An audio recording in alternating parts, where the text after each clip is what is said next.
Assalamualaikum warahmatullahi wabarakatuh. Perkenalkan, nama saya Eri Nur Fadila. Prodi Akuntansi akan mempresentasikan tugas yang berjudul Pancasila sebagai Sistem Filsafat. Adapun pengertian dari Pancasila sebagai sistem filsafat. Pancasila merupakan dasar dari filsafat kenegaraan Indonesia sekaligus filsafat hidup bangsa. Pancasila memuat nilai-nilai kearifan lokal yang sudah ada di tengah-tengah masyarakat sejak lama. Dan Pancasila sebagai sistem filsafat. Ada 3 poin. Pertama, makna Pancasila sebagai sistem filsafat. Yang kedua, karakteristik sistem filsafat Pancasila. Dan yang ketiga, mengapa Pancasila dikatakan sebagai sistem filsafat. Poin pertama, makna Pancasila sebagai sistem filsafat. Pancasila sebagai sistem filsafat adalah suatu kesatuan yang saling berkaitan, bahkan saling berkualifikasi antara satu sila dan sila lainnya sehingga membentuk suatu yang menyeluruh untuk tujuan tertentu. Pancasila merupakan dasar filsafat kenegaraan Indonesia sekaligus filsafat hidup bangsa. Pancasila memuat nilai kearifan lokal yang sudah ada di tengah-tengah masyarakat sejak lama. Itulah sebabnya Insinyur Soekarno disebut sebagai pencipta Pancasila.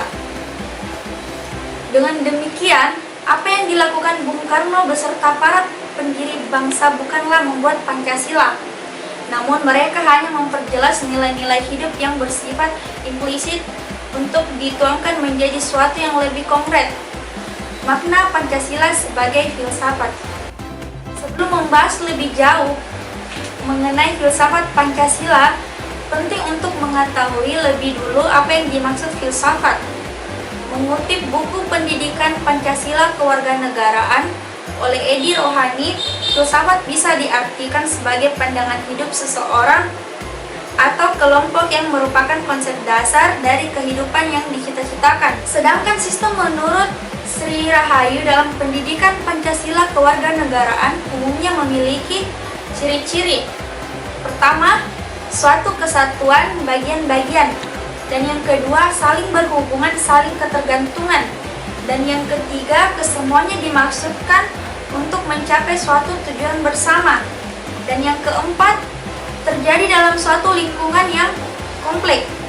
Dengan demikian, Pancasila sebagai sistem filsafat adalah suatu kesatuan yang saling berkaitan, bahkan saling berkualifikasi antara satu sila dengan sila lainnya, sehingga membentuk suatu struktur yang menyeluruh untuk tujuan tertentu. Pemikiran dasar yang terkandung dalam Pancasila yaitu tentang hubungan manusia dengan Tuhan Yang Maha Esa, dengan diri sendiri, dengan sesama manusia, dan dengan masyarakat bangsa. Menurut Ruslan Abu Ghani, Pancasila disebut sebagai filsafat karena merupakan hasil perenungan jiwa yang mendalam oleh para pendiri bangsa Indonesia. Dan yang kedua, karakteristik sistem filsafat Pancasila. Pancasila merupakan kesatuan bagian-bagian yang disusun secara hierarkis. Tiap sila Pancasila tidak dapat berdiri sendiri dan tidak saling bertentangan. Dan di antara sila-sila Pancasila ada hubungan yang saling mengikat antara satu dengan yang lainnya.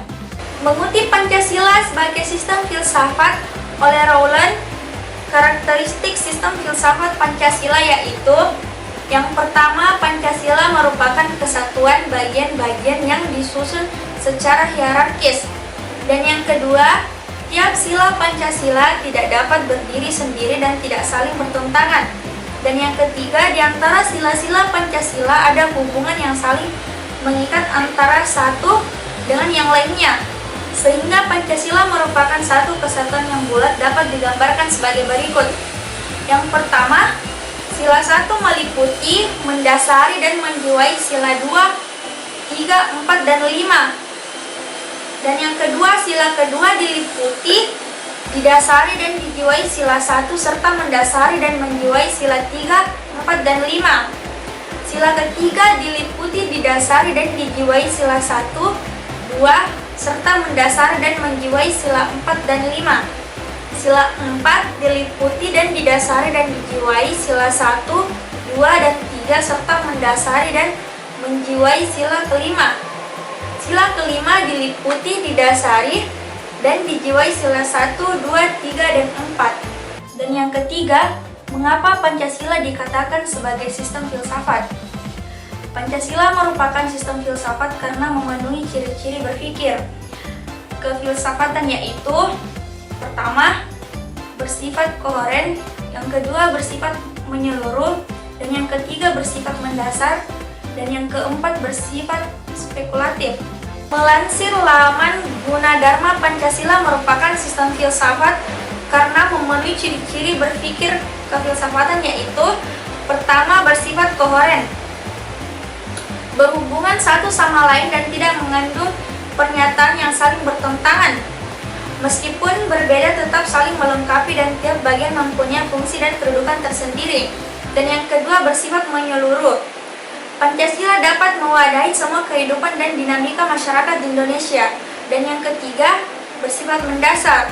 Pancasila dirumuskan berdasarkan inti mutlak tata kehidupan manusia untuk menghadapi diri sendiri, sesama manusia, dan Tuhan dalam kehidupan bermasyarakat dan bernegara.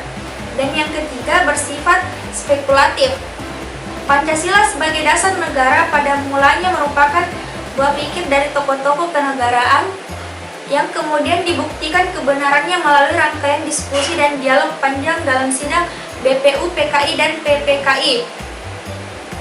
Baiklah, kesimpulan dari materi saya, apakah penting untuk memahami filsafat Pancasila? Menurut saya sangat penting untuk memahami filsafat Pancasila karena untuk menjadi warga negara yang baik dan berperi kemanusiaan harus memahami nilai-nilai yang terkandung dalam Pancasila. Itulah tadi presentasi dari saya.